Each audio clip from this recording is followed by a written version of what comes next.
Para sa mga kagaya kong angkas biker na nakakaranas ng pamumuti, pagbabakbak at pagkakabitak-bitak ng kulay ng helmet nyo, meron tayong solusyon dyan mga idolo.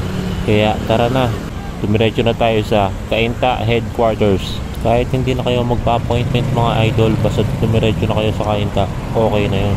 Dalhin nyo lang yung helmet yung nangungupas at syempre bawal ang chinelas, bawal ang shorts. Kailangan nakapagbiyahe pa rin kayo mga idol.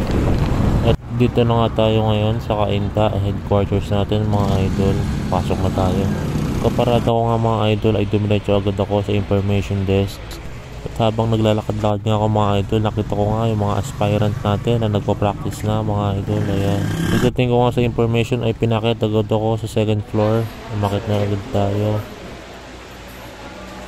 Kailangan nyo lang i-provide yung mga information na kailangan, kagaya ng buong pangalan natin at angkas number.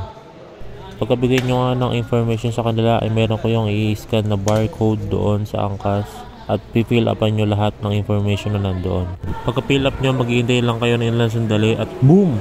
Ayan na, bagong helmet galing kay angkas. Ganda, diba? Wala nga palang bayad to mga idol ha. Walang bayad, libre lang. Basta't paid lang ang issue ng helmet nyo. Available nga lang pala to guys sa version 3 o sa dual visor helmet ni angkas. Kaya kung parehas tayo ng problema sa helmet ni angkas, ano pang iniintay nyo? Pumunta na kayo sa Cainta office. Tanggalin muna natin tong mga plastic na to para makabalik na agad tayo sa biyahe mga idol.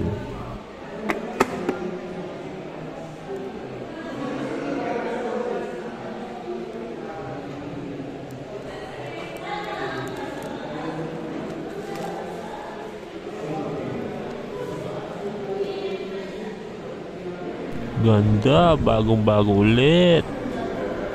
Yung intercom nga pala mga idol hindi yan kasama sa helmet. Self-provide ko yan. From Pridcon Philippines. Baka naman. Bago na ulit yung helmet natin mga idol. Maraming salamat nga pala sa angkas. Tara, biyahe na ulit tayo.